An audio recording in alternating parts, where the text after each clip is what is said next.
Puji Tuhan.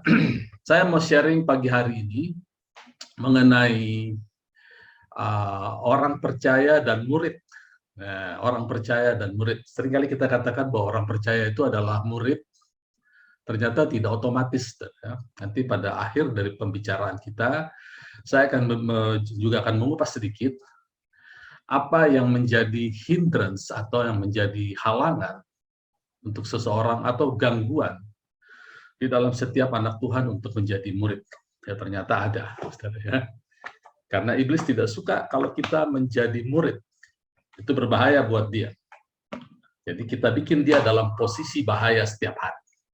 Setuju ya? Karena memang hidupnya membahayakan kita. Kita baca sama-sama dari Yohanes pasal 8. Kita buka Yohanes 8 ayat 31. Setelah Yesus mengatakan semuanya itu, banyak orang percaya kepadanya. Jadi kita sedang berbicara, kita melihat Yesus berbicara kepada orang percaya. Apa yang Tuhan Yesus katakan? Ini akan membuat kita surprise. Ya. Ayat 31, maka katanya kepada orang-orang Yahudi yang percaya kepadanya, jikalau kamu tetap dalam firman-Ku, kamu benar-benar murid-Ku. Jadi dia sedang berbicara kepada orang percaya untuk menjadi murid. Ya. Kalau kamu tetap atau continue di dalam firman-Ku, kamu jadi murid. Tapi kalau kamu tidak continue di dalam firman, ya kamu seorang percaya biasa. Banyak orang percaya tidak menjadi murid. Ya. Saudara jangan bias, yang disuruh Tuhan itu kita menjadi murid, bukan disuruh cari bapak rohani. Jangan bias, nanti saya akan bahas tuntas. Supaya jangan, mungkin ada bapak saudara bilang, kok jadi murid lagi sih, mesti punya pembimbing segala. Jangan berpikir ke situ dulu. Ya. Fokusnya menjadi murid. Oke, mungkin lebih baik saya penyimpang sebentar ke Matius pasal 23. Sebelum kita lanjut. Betapa dahsyatnya murid, yang betul-betul murid, pure. Jangan bias. Matius 23 kita mulai ayat 8. Tetapi kamu, janganlah kamu disebut rabi, karena hanya satu rabimu, dan kamu semua adalah saudara. Perkataan ini tidak pernah dianulir oleh Tuhan Yesus sampai hari ini. Jadi hati-hati. Tuhan Yesus mengatakan ini bukan perkataan para rasul, langsung dari kepala gereja. Jangan kamu menyebut rabi, karena hanya satu rabimu, yaitu Roh Kudus, dan kita semua saudara. Ayat 9. Dan janganlah kamu menyebut siapapun Bapa di bumi ini, karena hanya satu Bapamu, yaitu Dia yang di surga. Ayat 10. Jangan kamu mau disebut pemimpin karena hanya satu pemimpinmu, yaitu Mesias. Dalam bahasa Yunaninya Kristos, bahasa Inggrisnya Christ, bahasa Indonesia Kristus.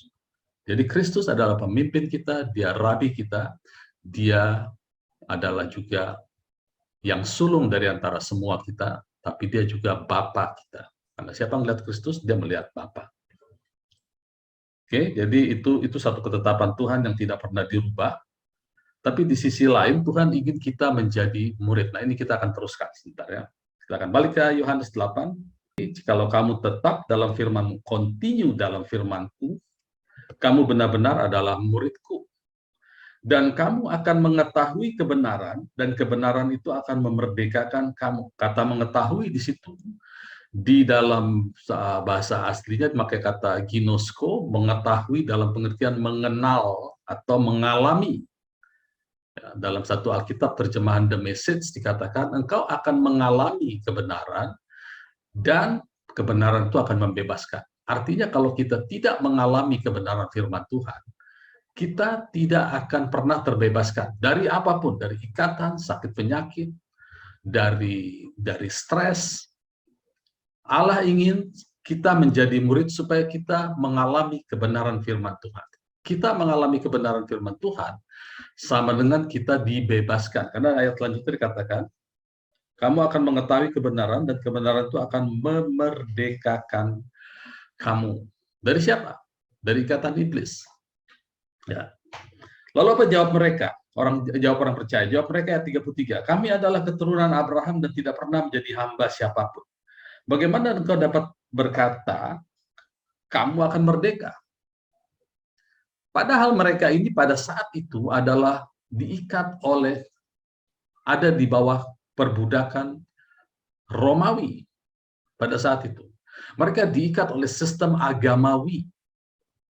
Tapi mereka membantah dan melawan. Ya, ada banyak orang-orang yang terikat tapi membantah. Salah satunya saya ketemu dengan orang yang mengatakan bahwa saya adalah free thinker. Saya bilang tidak. Kalau kau ingin bebas dalam pikiranmu, kita harus berpikir sesuai dengan firman Tuhan. Oh enggak, itu kamu. Saya free thinker.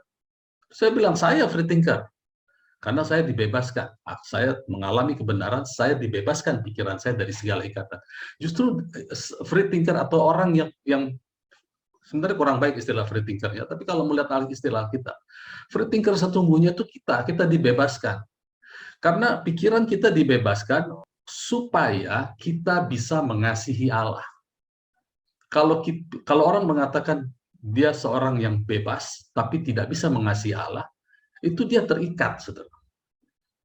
Aku bebas, tapi tidak bisa percaya kepada Tuhan. Cuma tahu kebenaran, tapi tidak mengalami, itu sebetulnya terikat. Nah, orang yang dibebaskan, dia mengalami pembebasan itu dari Tuhan.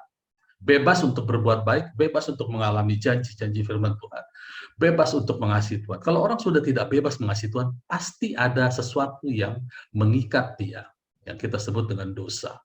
Pasti, saudara. Kenapa sih saya hari ini kok jadi malas baca Alkitab, saya jadi malas mengasihi Tuhan? Pasti ada kekecewaan yang mengikat kita. Makanya Tuhan membebaskan.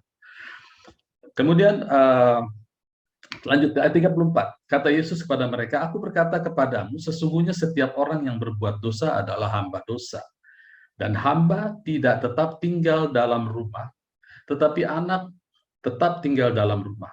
Jadi, apabila anak itu memerdekakan kamu, kamu pun benar-benar merdeka. Jadi murid adalah orang yang merdeka. Sampai kepada poin, dia bisa berkata seperti Paulus berkata di 1 Korintus 6 ayat 12, Paulus pernah bilang begini, segala sesuatu halal bagi, tapi tidak segala sesuatu berguna. Segala sesuatu boleh bagiku, boleh saja, tetapi aku tidak mau diperbudak oleh segala sesuatu atau apapun itu. Ya, jadi kita mengalami apa yang firman Tuhan katakan. Firman Tuhan katakan kita disembuhkan, kita harus mengalami. Kalau belum mengalami, ayo terus kejar terus. Sampai mengalami, dan itu membebaskan. Saudara tahu itu memuliakan Tuhan dan memojokkan iblis. Ya, penting menjadi murid, saudara. Menjadi orang percaya mudah, gampang. Ya, tapi menjadi murid perlu kemauan. Ya. Saya pernah dengar kesaksian seorang hamba Tuhan. Kadang dia dipakai Tuhan besar sekali, dan dia selalu bercerita bahwa anak Tuhan bisa membangun fasilitas pelayanan, bisa memberkati banyak orang tanpa hutang. Bayangkan itu, tanpa hutang. Jadi satu kali pada masa-masa awal pelayanannya, hamba Tuhan ini adalah seorang yang baik, ya, seorang pemberi. Dia memberi. Pokoknya dia tidak pernah membiarkan satu sen pun atau berapa dolar pun dalam hidupnya yang tinggal di kantongnya. Dia memberi banyak kepada banyak orang. Ya, suami istri, sifatnya seperti itu, memberi. Tapi selama beberapa tahun dia dapati bahwa hidupnya tidak menjadi receiver yang baik, tidak menerima. Karena firman Tuhan bilang, beri maka kamu akan menerima. Dia katakan ternyata tidak otomatis. Akhirnya apa yang dia katakan? Ada satu kalimat yang sangat powerful, yang tersimpan dalam pikiran dan hati saya. Dia bilang, then I start to disciples myself. Ya, aku mulai memuridkan, menjadikan aku murid. Lalu dia kumpulkan sekitar 100 ayat dalam Alkitab tentang memberi dan menerima, memberi dan menerima. Lalu dia baca itu setiap hari. Dia katakan waktu dia mulai membaca tidak terjadi apa-apa, selama 2 tahun tidak terjadi apa-apa, tetapi selama 2 tahun itu ada terjadi perubahan pola pikir. Sampai pada saatnya di akhir tahun di tahun kedua, mulai dia mengalami berkat-berkat berkelimpahan yang tidak pernah dia bayangkan, datang dari manapun tidak pernah. Itu terjadi ketika dia katakan, I will start discipling myself. Aku akan mulai memuridkan diriku. Karena aku dipanggil bukan sebagai orang percaya saja, tetapi sebagai murid. Ya, ini powerful. Begitu harta bangsa-bangsa mengalir, dia terapkan ini kepada tubuhnya. Waktu itu dia pernah menderita sakit. Kalau tidak salah ada infeksi di telinga, sehingga telinganya itu dikatakan memiliki kanker. Dan orang sudah melihat. Ya, tapi dia berdoa, dia discipling dirinya, memuridkan dirinya, dia ambil firman-firman tentang kesembuhan, diucapkan tiap hari. Dan tanpa dia sadari, dia mengalami kesembuhan. Jadi proses pemuridan, mengalami kebenaran firman Tuhan, itu adalah proses yang sangat besar kuasanya dan memuliakan Allah. Nah, kita lihat Yohanes pasal 15. Ayat 4 mulai ya. Tinggallah di dalam aku, dan aku di dalam kamu. Perhatikan kata tinggal dan kata continue, atau abide dan continue di Yohanes 8 tadi. Jikalau engkau tetap dalam firmanku, continue atau tetap, memakai kata yang sama. Dalam bahasa Girika itu meno. Meno itu tinggal, atau abide, atau terus berkomunikasi dengan firman, mengucapkan firman.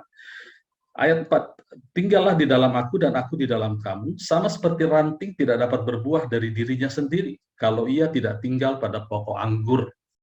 Nah, demikian juga kamu tidak berbuah jikalau kamu tidak tinggal dalam aku.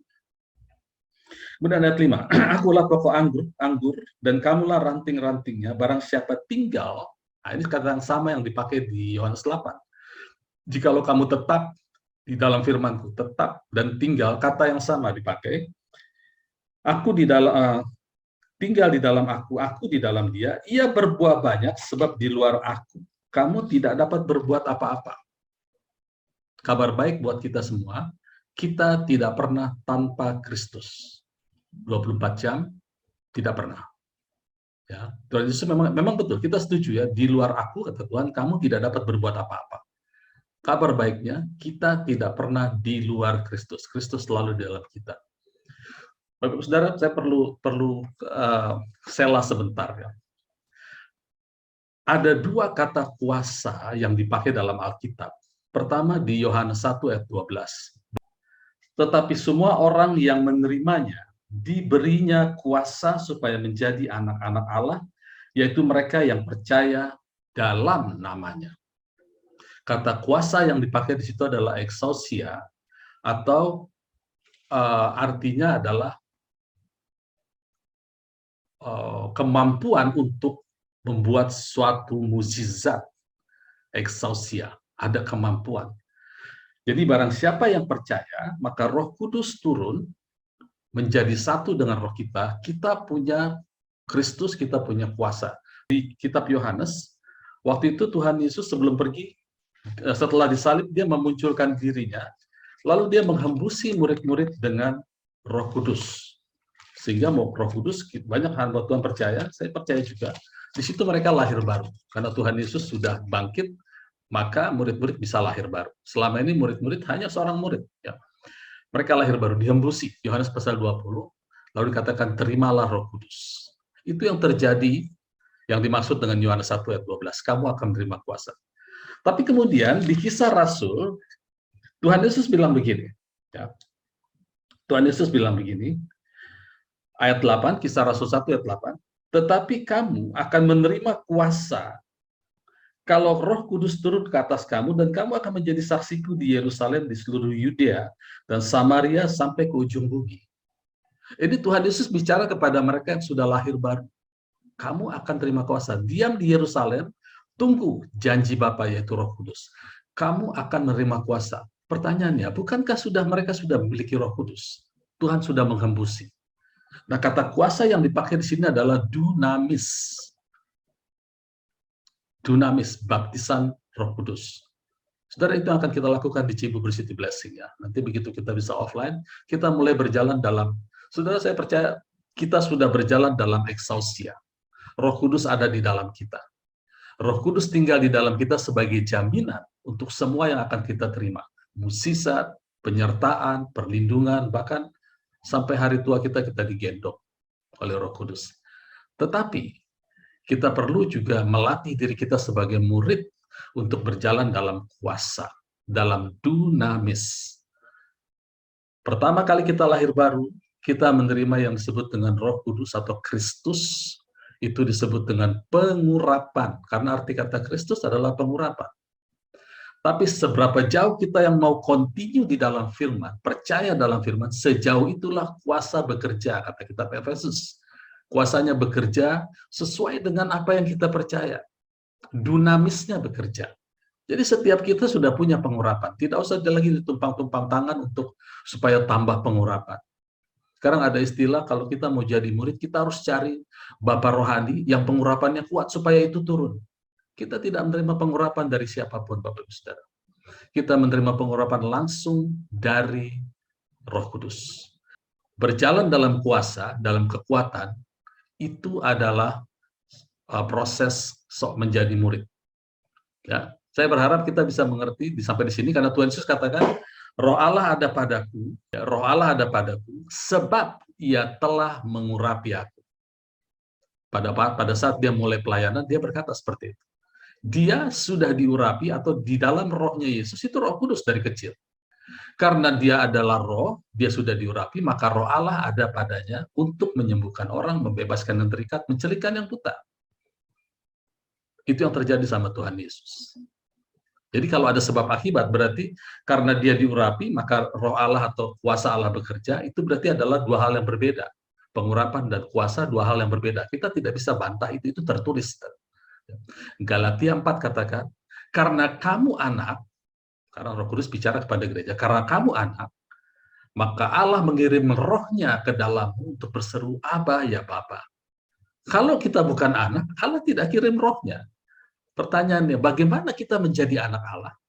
Dengan kita menerima dia sebagai juru selamat. Yohanes 1 ayat 12 katakan begitu. Maka kita menerima exousia. Karena kita sudah menerima exousia, Allah ingin kita lebih lagi menerima atau berjalan dalam kuasa, maka dikirimlah rohnya. Itu yang dikatakan Tuhan Yesus kepada orang percaya. Jikalau engkau continue di dalam firman-Ku, maka kamu adalah benar-benar murid-Ku, dan kamu akan dibebaskan. Sekarang kita baca, kita lanjut ke yang tadi saya interrupt, Yohanes pasal 15. Kita baca langsung ayat 7 aja. Ayat 7. Ya, ayat 6, ayat 7 langsung ya. Jikalau kamu tinggal di dalam aku, kata yang sama yang dipakai, yaitu meno, di dalam Girika, bahasa Girika. Dan firman-Ku tinggal di dalam kamu, mintalah apa saja yang kamu kehendaki dan kamu akan menerimanya. Dalam hal inilah Bapa-Ku dipermuliakan, yaitu jika kamu berbuah banyak, dan dengan demikian kamu adalah murid-murid-Ku. Bapak-Ibu Saudara bisa lihat sekarang hubungannya. Kedua perkataan Yohanes 8 dan Yohanes 15 kita satukan.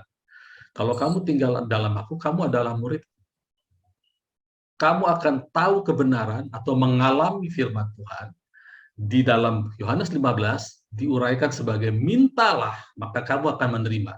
Kalau kita melihat kebenaran, lalu kita bilang kita tahu, tapi kita tidak mengalami, berarti kita belum meminta. Minta apa saja yang firman Tuhan tertulis. Itu jangan takut, itu bukan menuntut Tuhan. Itu kita sedang mempercayai Tuhan. Minta kesembuhan, minta kita dibebaskan dari kekhawatiran, minta kita mengalami apa setiap janji-janji Tuhan. Kita akan mengalami, dan itu memuliakan Tuhan dan memojokkan iblis. Kalau belum dapat, terus muridkan diri kita, belajar dari firman. Lalu sekarang pertanyaannya, siapa yang menjadi guru saya, Pak? Kalau saya jadi murid kan harus ada gurunya.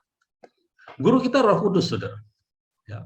Guru kita adalah Roh Kudus. Dia akan mengajar segala sesuatu. Dia tinggal di dalam kita, dan dia akan mengajar kita segala sesuatu. Ya. Roh kebenaran akan mengajar kita segala sesuatu. Lalu di 1 Yohanes, saya lupa 1 Yohanes 2 kalau tidak salah, ayat 27. Di 1 Yohanes dikatakan bahwa pengurapan itu tinggal tetap, dan dia akan mengajar kamu segala sesuatu. Jadi roh kebenaran yang tinggal di dalam kita sebagai exousia, itu akan mengajar kita, dia akan tinggal tetap, tidak keluar masuk. Itu disebut pengurapan dalam 1 Yohanes. Nah, kita tahu arti kata pengurapan itu diambil dari bahasa Ibrani, Mesias, bahasa Gerika, Kristos, bahasa Inggrisnya Christ, bahasa Indonesianya Kristus. Artinya, Kristus itu pengurapan kita, saudara. Di dalam Kristus kepenuhan Allah tinggal, maka sekarang kita dipenuhi Kristus. Artinya pengurapan kita sudah full semua sebagai anak. Jadi tidak perlu lagi kita ditumpang-tumpang tangan untuk nambah-nambah pengurapan. Seolah-olah kurang bensin gitu hidup kita ya. Tidak, saudara ya. Kita ini cuma kurang berani berjalan dalam kuasa, tidak mau melatih.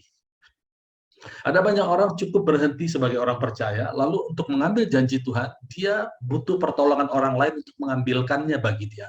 Itu bukan kehendak Tuhan, saudara. Bukan kehendak Tuhan. Ada masa-masa tertentu memang Tuhan perlu injek, Tuhan perlu intervensi. Itu yang disebut dengan karunia. Karunia menyembuhkan, karunia menghibur, karunia memberi nasihat, karunia melayani. Itu adalah hal-hal yang diinjek Roh Kudus pada keadaan tertentu. Tapi semua itu yang melakukan adalah Roh Kudus. Ya. Bagi anak-anak Tuhan, Tuhan ingin supaya kita bisa menyembuhkan diri kita sendiri dengan mendisciple atau memuridkan diri kita. Tunduk kepada firman Tuhan. Ya. Nah, dalam proses kita belajar menjadi murid. Jadi sekali lagi, murid itu bukan satu option, bukan satu pilihan. Murid itu adalah kehendak Tuhan, kita menjadi murid. Ya. Siapa guru kita? Roh Kudus. Apa Roh Kudus ngomong langsung kepada kita, Pak? Hai anakku, hari ini kamu harus apa? Hari ini baca apa? Tidak juga, saudara. Roh Kudus bicara melalui desire. Bergembiralah karena Tuhan, bersukacitalah hati kita karena Tuhan, maka dia akan memberikan desire. Dia akan memberikan keinginan. Bukan apa yang kita ingini, dia memberikan kita menginginkan sesuatu. Kita menginginkan semua janji-janji Allah, kita menginginkan, seolah-olah Roh Kudus bicara begini kepada kita. Tiba-tiba kita bilang, hari ini kok aku mau sesuatu. Dalam hidup ini kok aku mau. Nah, begitu aku mau, itu bukan keinginan kita sendiri, tapi keinginan yang diberikan Roh Kudus. Dan percayalah, selama itu sama dengan firman Tuhan, itu pasti terjadi dalam hidup kita. Jadi kembali Bapak Ibu Saudara, Tuhan ingin kita mengalami setiap janji-janjinya yang dia sudah selesaikan di kayu salib. Ya, sudah pastilah seperti itu. Kita manusia juga sebagai Bapak Ibu, kalau kita sudah mengerjakan segala sesuatu yang kita siapkan buat anak-anak kita, pasti kita ingin anak-anak kita menikmati apa yang kita kerjakan. Pastilah ya. Nggak mungkin kita bekerja segala sesuatu yang baik, lalu anak-anak kita suruh cari nafkahnya dari orang lain, dari orang tua lain. Ada orang-orang, saudara, yang begitu melebih-lebihkan pengajaran Bapak rohani, sampai anaknya sendiri dititipi ke orang lain, dicarikan Bapak rohaninya. Saudara. Bahkan mereka berdoa untuk mencarikan Bapak rohani buat anaknya. Jangankan berdoa minta Bapak rohani, menyebut Bapak saja kata Tuhan Yesus, jangan. Karena hanya satu Bapamu. Kepada Bapak jasmani, saudara, coba saya akan baca sebentar apa yang Tuhan Yesus katakan mengenai mengasihi Tuhan atau menjadi murid. Saya mau baca dari Lukas pasal 14. Ya, Lukas pasal 14. Apa yang Tuhan Yesus katakan mengenai murid. Ayat 25. Lukas 14 ayat 25. Pada satu kali, banyak orang berduyun-duyun mengikuti Yesus dalam perjalanannya, sambil berpaling ia berkata kepada mereka, yang mengikuti mereka. Ayat 26, jikalau seorang datang kepadaku dan ia tidak membenci bapaknya, ibunya, istrinya, anak-anaknya, saudara-saudaranya laki-laki atau perempuan, bahkan nyawanya sendiri, ia tidak dapat menjadi muridku.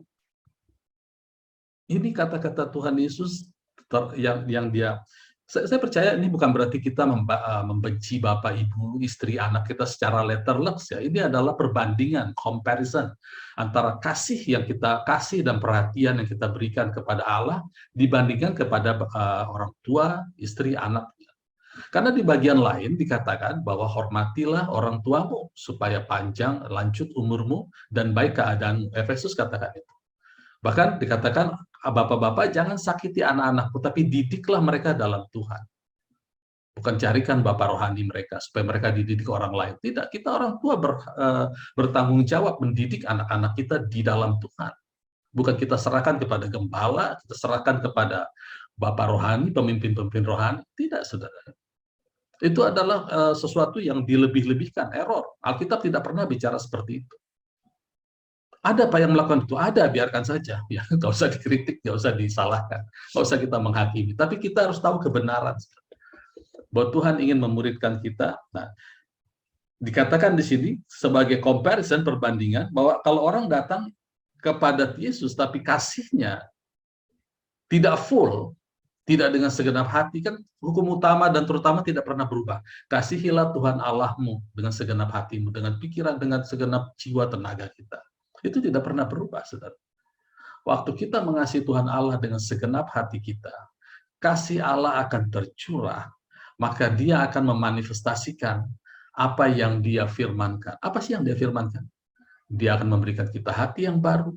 Dia akan membuat hati bapak-bapak berbalik kepada anak-anaknya, hati anak-anak berbalik. Semua janji Tuhan yang indah-indah, hubungan yang harmonis tentang orang tua dan anak-anak dan adik kakaknya, semua itu akan normal kembali ketika kita memberikan kasih kita yang tertinggi kepada Allah kita.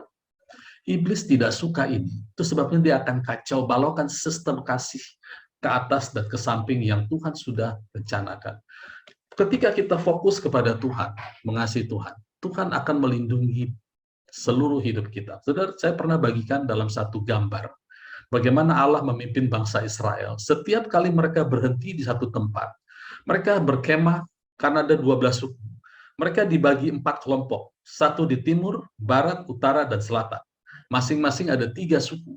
Ya, 3 kali 4, 12 kan, mudah sekali ya. Masing-masing 3 suku, ada 4 kelompok. Timur, barat, utara, selatan. Di tengah-tengahnya tabernakel. Ya, tabut suci, tabut perjanjian. Dan semua suku, ketiga suku itu tidak menghadap keluar membelakangi tabernakel, tapi menghadap ke tabernakel. Semua, menghadap ke pusat. Kalau kita lihat, bukankah ini strategi yang bodoh, saudara? Kalau mereka menghadap ke tengah, kalau ada musuh dari belakang, dari selatan, belakangnya kan mereka membelakangi selatan, menghadap tabernakel. Yang di utara membelakangi utara, menghadap tabernakel. Demikian juga timur dan barat. Bukankah ini strategi yang bodoh? Kalau ada musuh dari belakang, mereka akan hancur, tidak punya persiapan. Tapi Tuhan yang mengatur ini semua, menggambarkan hukum yang pertama dan utama. Kasihi Tuhan Allahmu, fokus, single eyes kepada firman Tuhan.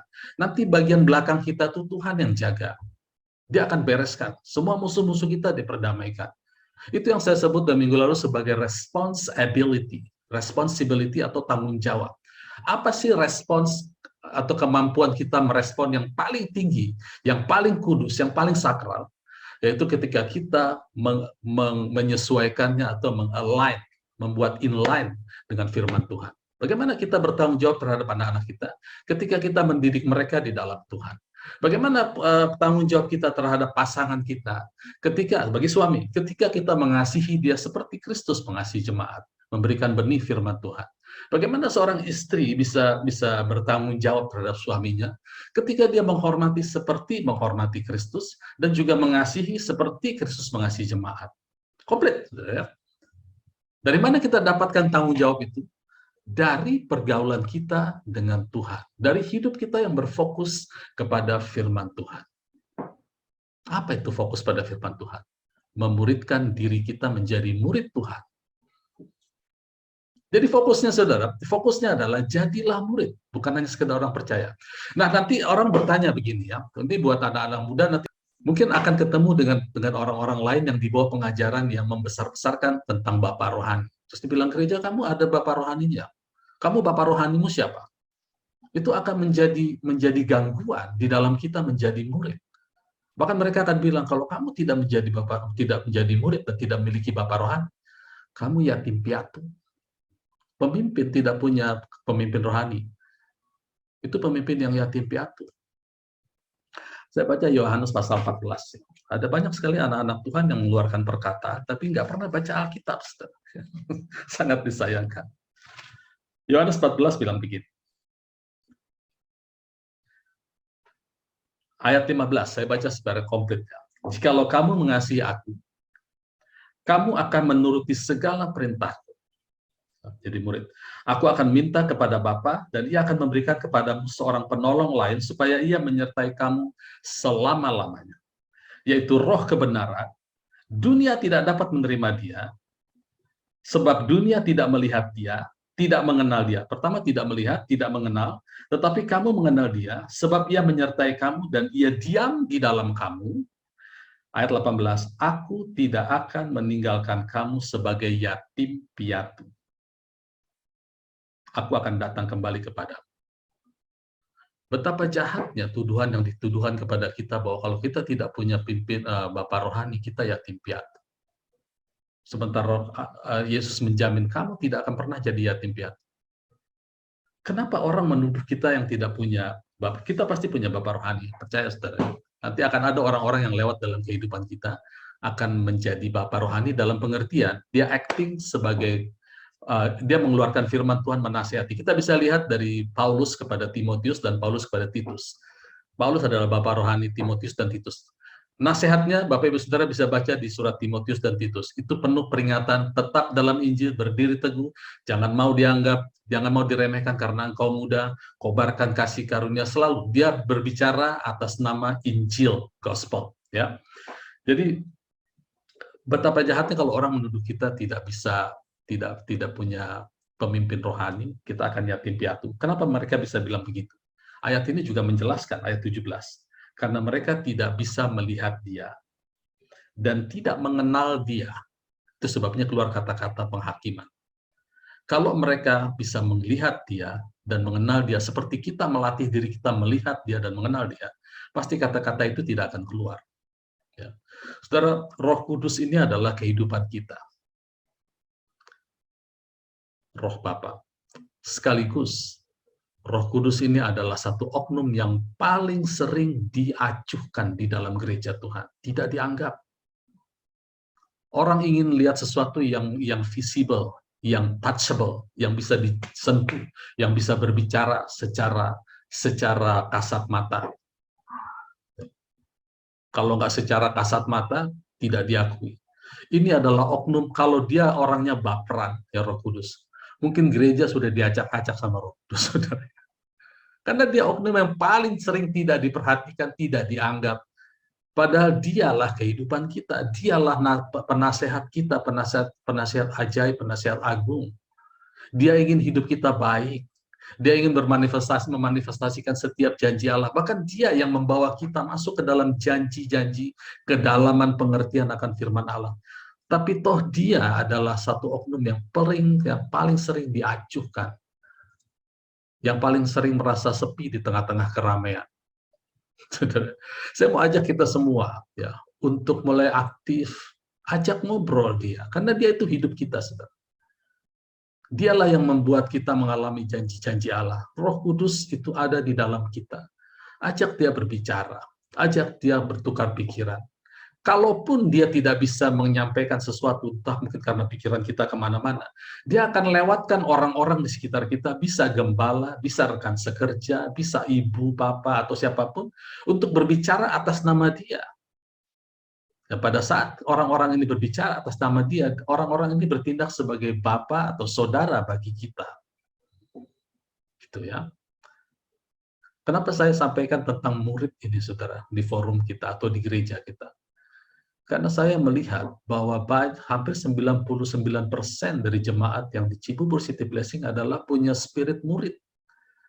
Selalu ingin belajar, bertanya. Bahkan beberapa kali saya ketemu, ada orang-orang yang bilang, terima kasih Pak firman Tuhannya, saya sudah lama lo nanya ini, baru terjawab sekarang. Bukankah itu tanda bahwa orang itu aktif mencari sesuatu, belajar tentang firman. Lalu tiba-tiba saya dipakai sebagai Bapak rohani, oleh Injil, ya sekali lagi saya tidak mengangkat diri saya, Bapak rohani oleh Injil menjelaskan apa sih arti ayat ini. Itu kan terjadi beberapa kali, bukan pada 1-2 orang sudah di komunitas kita. Nah itu sebabnya saya mau mengingatkan ini, mau menegurkan lagi bahwa kita ada dalam track yang benar. Kita semua sama, saudara, tidak ada yang lebih tinggi. Guru kita sama, yaitu Roh Kudus. Kita semua saudara. Itu kan kata Tuhan Yesus di Matius 23. Guru kita sama, rabi kita sama, bapak kita sama, dan pemimpin kita sama. Tapi nanti ada orang-orang yang acting sebagai pemimpin itu pun orang-orang yang digerakkan Roh Kudus. Karena 1 Korintus 12 katakan, ada rupa-rupa pelayanan, ada rupa-rupa perbuatan ajaib, rupa-rupa karunia, tapi satu roh yang melakukan. Jadi sekali lagi, Roh Kudus ini perannya banyak, tapi toh dia yang paling sering diajukan dalam gereja. Saya ingin mengajak kita semua untuk lebih aware kepada satu pribadi ini yang hadir dalam hidup kita. Dia akan mengajar kita segala sesuatu. Itu sebabnya dikatakan kita hidup dalam kasih karunia. Kita sebagai anak, kita juga belajar sebagai murid, pengajar kita adalah Roh Kudus. Kita buka Yesaya 50, Yesaya 50 ayat 4. Yesaya 50 ayat 4 bilang seperti ini. Tuhan Allah telah memberi kepadaku lidah seorang murid, supaya dengan perkataan aku dapat memberi semangat baru kepada yang letih lesu. Setiap pagi ia mempertajam pendengaranku untuk mendengar seperti seorang murid. Ya, perhatikan, Tuhan Allah yang memberikan lidah, lalu dia yang melatih pendengaran kita. Jadi dia ingin ambil alih semua proses pemuridan itu oleh dirinya sendiri. Manakala dia perlu, maka dia akan memberikan itu kepada, di gereja itu diberikan kepada 5 jawatan. Rasul, nabi, penginjil, gembala, dan pengajar. Ya. Tapi sekali lagi, 5 jawatan ini adalah pemberian Tuhan. Tuhan katakan kalau dia naik, dia akan memberikan roh kebenaran. Kalau dia naik, dia akan memberikan 5 karunia. Artinya 5 karunia ini harus manifestasi dari Roh Kudus. Roh Kudus bisa bermanifestasi menjadi bermacam-macam rupa pelayanan. Ya, di Perjanjian Lama kita tahu Roh Kudus melakukan manifestasinya beda-beda di setiap nabi. Kita ingat pada waktu dia bermanifestasi memberi kekuatan kepada Daniel, waktu Nabi Daniel disuruh menyembah berhala, Daniel bilang, tidak, aku akan tetap menyembah Allah. Makin dilarang, dia makin buka jendela, dia menyembah Allah 7 kali sehari. 3 kali, sorry. Jadi makin dilarang, makin dia melakukan penyembahan, dia tidak akan mau tunduk. Dia tidak mau obey, ya, tapi dia submit kepada raja. Submission tidak sama dengan obedience. Dia tidak mau obey, taat kepada raja. Akibatnya apa? Dia dimasukkan ke kandang singa. Waktu dia dimasukkan ke kandang singa, rajanya yang malah khawatir nggak bisa tidur semalaman. Sementara dia tidur di kandang singa, aman. Pagi-paginya raja bangun, pagi-pagi benar ditanya, Daniel, apakah Allahmu yang kau sembah menyelamatkan kau? Selamatlah raja, aku baik-baik saja. Itu Daniel. Bapak Ibu Saudara bisa bayangkankah kalau Samson yang diperlakukan seperti itu? Samson dimasukkan ke gua singa. Maka Samson pagi-pagi waktu raja datang, Samson, apakah Allah menyelamatkan? Aman raja, ada lagi singa yang baru nggak? Yang ini udah mati semua nih. Bisa tambah lagi singa yang lebih buas nggak? Beda saudara ya, ditantangin malah. Tapi siapa yang mengerjakan baik di Samson maupun Daniel? Pada waktu Samson menjadi orang yang kuat perkasa, Daniel menjadi orang yang punya hikmat. Siapa yang melakukan? Roh Kudus. Ya. Tidak ada orang boleh bermagas, semua itu karena Tuhan. Sama dengan pelayanan perjanjian baru. Kita menjadi gembala, menjadi nabi, menjadi rasul. Kita tidak bisa membanggakan ini aku, ini pekerjaanku. Semua itu roh yang sama yang melakukan. Apalagi kalau sebagai seorang rasul, saya mungkin suatu saat tergoda mengatakan, aku ini Bapamu di dalam Injil, pakai kutip-kutip ayat 1 Korintus 4, 1 Korintus 4 itu. Akulah Bapamu oleh Injil. Ya, saudara, kalau kita membaca Alkitab, kita lihat latar belakang penulisan Korintus, saudara. Kenapa sampai ada kata-kata itu? Ya, dan kata-kata itu, kata-kata di 1 Korintus 4 mengatakan, sekalipun kamu punya banyak pengajar, tapi akulah Bapamu yang menjadi Bapamu oleh Injil. Ya, sekalipun kamu mempunyai banyak pengajar, ada banyak pengajar tapi satu Bapa. Ini dijadikan pakem di dalam satu doktrin tentang Bapa rohani, bahwa setiap orang harus punya satu Bapa rohani. Enggak juga, saudara. Enggak ada ayatnya. Ayat itu sedang bicara, gini, background-nya Korintus itu seperti kota Jakarta, ibu kota Akaya di Romawi, negara yang besar, itu kota yang berkembang. Ada orang-orang di situ, ada dewi-dewi yang disembah, sehingga pada waktu Paulus masuk ke kota itu, 18 bulan kurang lebih. Saudara, saya cerita ini semua, saya punya data ya, saudara. Saya punya sejarah, saya baca di Wikipedia, saya juga belajar latar belakang Korintus ya. Jadi jangan khawatir, kalaupun tidak pernah Lihat di Alkitab itu ada di kitab sejarah semua. Lalu dia 18 bulan setelah itu dia dirikan gereja di situ, lalu dia pergi ke Efesus. Setelah dia pergi ke Efesus, datanglah Apolos, seorang ahli Taurat yang juga sudah lahir baru, sudah bertobat dan mengajarkan itu. Kita tahu yang mengajarkan Injil murni itu hanya Paulus. Di 1 Korintus 11 katakan, apa yang kuterima adalah kuterima dari revelation, langsung dari Kristus. Dia tidak belajar dari rasul yang lain. Sementara rasul yang lain ini masih mix sama Taurat. Bahkan yang menghakimi Paulus ketika dia kembali ke Yerusalem itu adalah rekan-rekan rasulnya. Paulus dikatakan begini, kami dengar kamu membantah hukum Musa. Sekarang supaya kami mengerti bahwa kamu tidak seperti yang dituduhkan, bernazarlah, botakin kepalamu. Dibotakin, cukur botak. Ya, Paulus diam saja. Tapi kalau kita baca suratnya di Galatia, Korintus, Efesus, semua itu betul-betul dia katakan, Taurat tidak menyelamatkanmu. Hukum Musa tidak menyelamatkanmu. Dia memang melakukan apa yang dituduhkan. Nah, setelah dia pergi ke Efesus, dia terima surat dari orang Korintus. Ya, ada 3 atau 4 surat, tapi yang tercatat cuma 2. Yang 2 lagi hilang, saudara. Tidak ada di dalam Alkitab karena hilang, tidak ditemukan. Jadi surat 1 Korintus, 2 Korintus itu bukan surat yang pertama dan kedua, itu surat yang kedua dan ketiga kalau tidak salah. Ya. Nah, di situ dikatakan ada cerita tentang perselisihan.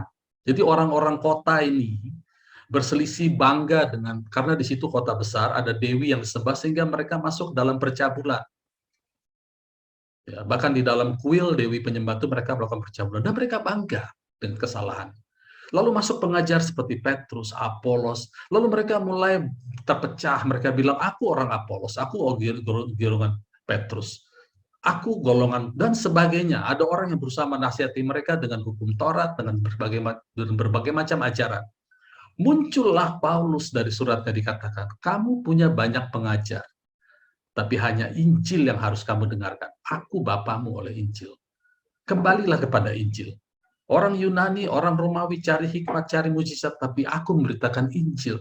Jadi di situ concern-nya adalah bahwa kembalilah kepada Injil. Ayo muridkan dirimu di bawah Injil. Akulah yang mengajarkan Injil kepadamu. Itu konteksnya, saudara. Saya terlalu cepat, kah? Itu konteksnya. Jadi jangan bias bahwa setiap orang harus punya bapak rohani. Baik kalau punya, saudara, itu hal yang baik.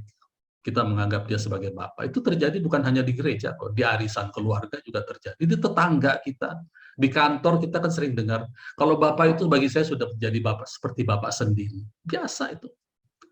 Tapi adakah Injil menjadi pusat pembicaraan? Ya, dalam kelompok-kelompok masyarakat biasa kita katakan, dia sudah seperti saudara bagi saya. Dia seperti bapak sendiri bagi saya, itu biasa. Tapi pertanyaannya, apakah Injil menjadi menjadi kuasa, menjadi pusat pembicaraan? Saya dalam hidup saya punya bapak rohani ada 6. Ya, karena saya dulu ada di navigator dan juga ada di yayasan. Dan karena satu dan lain hal berganti-ganti sampai 6 kali karena bapak-bapak rohani saya dipindahkan, ada yang sudah lulus kerja, ada yang jadi bukan karena saya meninggalkan mereka, mereka meninggalkan saya. Jadi harus diganti bapak rohani. Macam-macam karakternya, saudara, beda-beda ya, setiap orang beda. Ada yang keras, kalau ngomong nggak mau kalah, keras. Ada lagi yang lembut, bisa diajak ngomong. Yang pertama keras, merasa benar sendiri kalau ngomong. Yang kedua lembut, enak diajak ngomong, tapi merasa benar sendiri juga.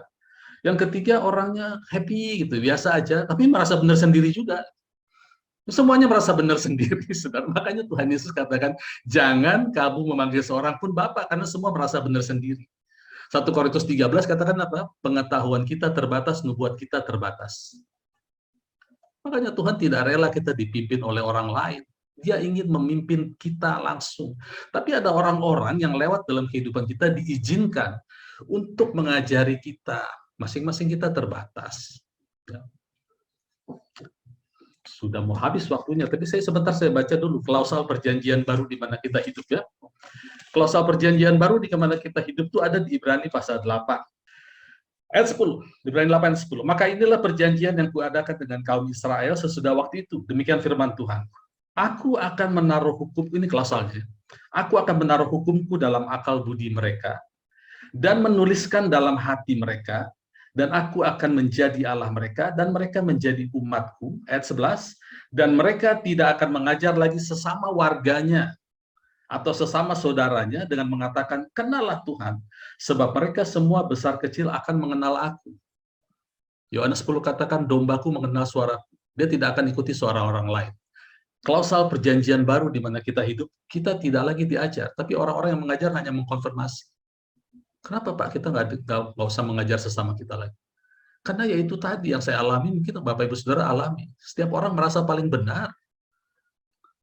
Gitu ya. Sekali lagi, 2 Korintus 6 ayat yang ke-16. Ya, B mulai. Aku akan diam bersama-sama dengan mereka dan hidup di tengah-tengah mereka, dan aku akan menjadi Allah mereka dan mereka akan menjadi umat. Bahasa Inggrisnya bilang, I will dwell in him, aku akan diam di dalam mereka. I will walk, aku akan berjalan tengah-tengah mereka, atau walk in him dalam King James. Aku akan menjadi Allah mereka, dan mereka akan menjadi umat. Ayat 17, sebab itu keluarlah kamu dari antara mereka, pisahkan dirimu dari antara mereka. Maksudnya dalam pikiran ya, bukan pisah secara fisik juga. Firman Tuhan, dan jangan menjamah apa yang najis, maka aku akan menerima kamu. Ayat 18, dan aku akan menjadi bapamu. Kita katakan apa? Aku akan menjadi bapamu. Makanya Yesus katakan, jangan kamu menyebut Bapa pada seorang pun di dunia ini. Hanya satu Bapamu. Dan kamu akan menjadi anak-anakku laki-laki dan anak-anakku perempuan. Demikian firman Tuhan yang Maha Kuasa. Saudara tidak akan pernah jadi yatim piatu. Selama kita mau discipling diri kita, memuridkan diri kita. Bagaimana caranya? Cari firman Tuhan, cari kebenarannya. Kalau nggak mengerti, tenang aja. Tuhan punya 1001 cara. 1000 cara lebih untuk membuat kita mengerti. Dia yang melatih kita, dia yang melatih lidah kita. Saudara, sebelum saya tutup, firman Tuhan bilang begini. Firman Tuhan itu tajam, seperti pedang bermata dua. Dulu saya suka khotbahkan, pedang bermata dua itu menusuk ke arah lawan, menusuk ke yang mendengar, dan menusuk ke saya. Terus saya pikir-pikir, bodoh juga ya, kalau ada orang prajurit pakai pedang bermata dua sambil nusukin musuhnya, nusukin diri sendiri. Kan aneh ya. Lalu apa maksudnya pedang bermata dua? Saya baru dapat pengertian bahwa Allah itu berfirman, segala firman yang keluar dari mulutnya tidak akan kembali sia-sia, tapi akan berhasil melakukan. Lalu Tuhan katakan, aku akan memberikan lidah seorang murid kepada kita, sehingga sekarang ada 2 mulut. Mulutnya Allah mengeluarkan firman dan mulutnya kita. Itulah pedang bermata dua. Kalau itu diucapkan, itu akan menjadi sesuatu yang hidup dan akan membuat kita yang mendengarkan hidup. Jadi pedang bermata dua itu adalah 2 saksi. Mulut Allah dan mulut kita. Kita sepakat dengan firman Tuhan, kita continue, kita ucapkan, maka itu pasti terjadi. Jadi proses pemuridan itu adalah mengucapkan firman, merenungkan firman, terus belajar tentang firman, belajar tentang Kristus. Jadi kita bergereja ini tidak sedang bermain, bukan playing church, tapi learning Christ. Playing church itu main gereja, bikin organisasi, bikin aturan, ya bikin tata krama, cara-cara harus gini, harus itu, mesti begini, mesti begitu. Itu baik ya, tapi yang di atas itu semua kita sedang belajar Kristus. Ada di Efesus 4 ayat 20. Ya, Efesus 4 ayat 20 katakan bahwa kamu belajar tentang Kristus, atau you have learned Christ. Jadi hidup yang ditaruh di dalam kita, Roh Kudus yang ditaruh di dalam kita, yaitu Kristus, kita harus belajar tentang itu. Itulah murid. Ya, itulah murid. Oke, ayat penutup sebelum kita berjamuan. 2 Tesalonika 3 ayat 1. Selanjutnya, saudara-saudara, berdoalah untuk kami, supaya firman Tuhan beroleh kemajuan dan dimuliakan, sama seperti yang telah terjadi di antara kamu. Dan supaya kami terlepas dari para pengacau dan orang jahat, sebab, perhatikan kalimat ini penting, sebab bukan semua orang beroleh iman. Jadi Bapak Ibu Saudara berdoa untuk kami, saya sebagai gembala dan para pengurus, semua kita di sini, supaya tidak ada yang mendistraksi kita dalam proses apapun yang kita lakukan, kebenaran firman Tuhan yang kita tahu, ya. Tapi jangan surprise kalau tengah jalan ada orang yang coba mengganggu pengertian. Karena tidak semua orang memiliki iman. Tidak semua orang percaya, tapi tidak semua percayanya orang itu sama dengan percayanya firman Tuhan. Ya. Contohnya saya katakan, kita sedang mau membangun hidup kita di dalam Tuhan, membangun jemaat, tiba-tiba ada perkataan yang mengatakan, kamu harus begini, harus begitu, harus begini, kalau tidak kamu adalah yatim piatu. Sementara Tuhan katakan, aku tidak akan membiarkan kamu yatim piatu. Itu semua gangguan. Mengapa? Karena tidak semua orang punya iman. Tidak semua. Kita harus fokus, single eyes kepada firman Tuhan. Kita tahu di tempat ini diajarkan, kita belajar dan diajarkan bahwa kebenaran firman Tuhan ada truth, ada anti-truth, seolah-olah bertentangan. Tapi sebenarnya tidak. Itu untuk membantu kita fokus. Ya, saya tidak usah ulang apa itu truth, anti-truth. Itu ada dalam Alkitab. Tidak bertentangan, tapi untuk meluruskan jalan kita. Amin. Puji Tuhan, Tuhan Yesus memberkati.